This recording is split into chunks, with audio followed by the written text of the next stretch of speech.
Hello everyone, মই আকৌ লৈ আহিছো তোমালোকলৈ এটা গুৰুত্বপূৰ্ণ বিষয় যাক তোমালোকে চিনি পোৱা ৰচনা বুলি। So class 10, class 9 SSLC final exam কোৱা, হাফ ইয়াৰলি এক্সাম কোৱা, ক্লাস 9 ৰ হাফ ইয়াৰলি কোৱা, তাৰ পিছত ফাইনাল কোৱা। সবৰ কাৰণে অতিকে গুৰুত্বপূৰ্ণ বিষয় হৈছে ৰচনা যাৰ মূল্যাংক থাকে 8। সো 8 নম্বৰ এটা পাবলৈ হলে তোমালোকৰ অতিকে বিহি গুৰুত্বপূৰ্ণ এই ভিডিওটো শেষলৈকে চাবা। হল মই ইয়াত তোমালোকৰ ওচৰত আলোচনা কৰিম এসএসএলসিত বাৰে বাৰে ৰিপিট হোৱা বা এবাৰ আহা দুবাৰ আহা ৰচনাবিলাকৰ ৰচনাৰ নাম। সো এতিয়া প্ৰথম যেটো ৰচনা আছিল হেতু এসএসএলসিত 1992 ত আহিছিল, 1997 ত আহিছিল, 1999 ত আহিছিল, 2001 ত আহিছিল, 2002 ত আহিছিল, 2007 ত আহিছিল, 2013 ত আহিছিল, 2015 ত আহিছিল। তাৰ নাম হৈছে তোমাৰ জীৱনৰ লক্ষ্য। বুজি পাইছা? আকৌ এতিয়া নাহিব বুলি কেনেকৈ গম পোৱাছো এই তোমাৰ জীৱনৰ লক্ষ্যটো শিকি লবা।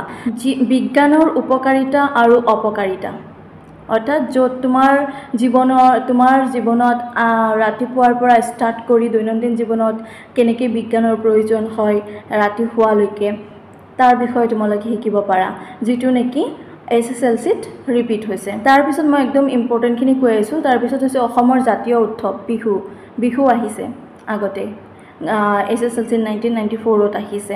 তাৰ পিছত আহিছে তোমাৰ প্ৰিয় গ্ৰন্থ। এসএসএলসি 1998 ত আহিছে, 2000 ত আহিছে, 2002 ত আহিছে, 2005 ত আহিছে, 2008 ত আহিছে, 10 ত আহিছে, 13 ত আহিছে তোমাৰ প্ৰিয় গ্ৰন্থ। তাৰ পিছত আহিছে অসমৰ বানপানী সমস্যা, ইটো বাৰে বাৰে ৰিপিট হৈছে। তাৰ পিছত অসমৰ জ্বলন্ত সমস্যা এবাৰ পঢ়ি চাবা। আৰু তোমাৰ প্ৰিয় এগৰাকী সাহিত্যিক, তোমাৰ প্ৰিয় গ্ৰন্থ, তোমাৰ প্ৰিয় সাহিত্যিক, এইবোৰ ৰিপিট হৈ থাকে। সো এইবোৰ ৰচনাবিলাক তোমালোকে প্ৰিপেয়াৰ হৈ যাবা। অসমৰ কুটিৰ শিল্প, এটো অতিকে গুৰুত্বপূৰ্ণ। অসমৰ কুটিৰ শিল্প, মানৱ সভ্যতাৰ বিকাশত বিজ্ঞানৰ অৱদান বা বিজ্ঞানৰ উপকাৰিতা অপকাৰিতা, এইবোৰ প্ৰায় একেই ধৰণে তোমালোকে লিখিব পাৰা, জাস্ট অলপ ষ্টাইল, অলপ কিছুমান ৱৰ্ডহে চেঞ্জ কৰিবা।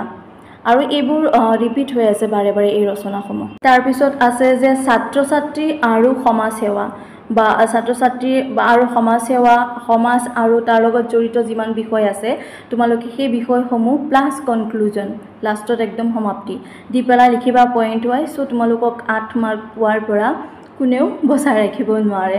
সো 8 মাৰ্কটো অতি জৰুৰী, সেইকাৰণে তোমালোকে মই দিয়া ৰচনাসমূহ গুৰুত্ব সহকাৰে শিকিবা।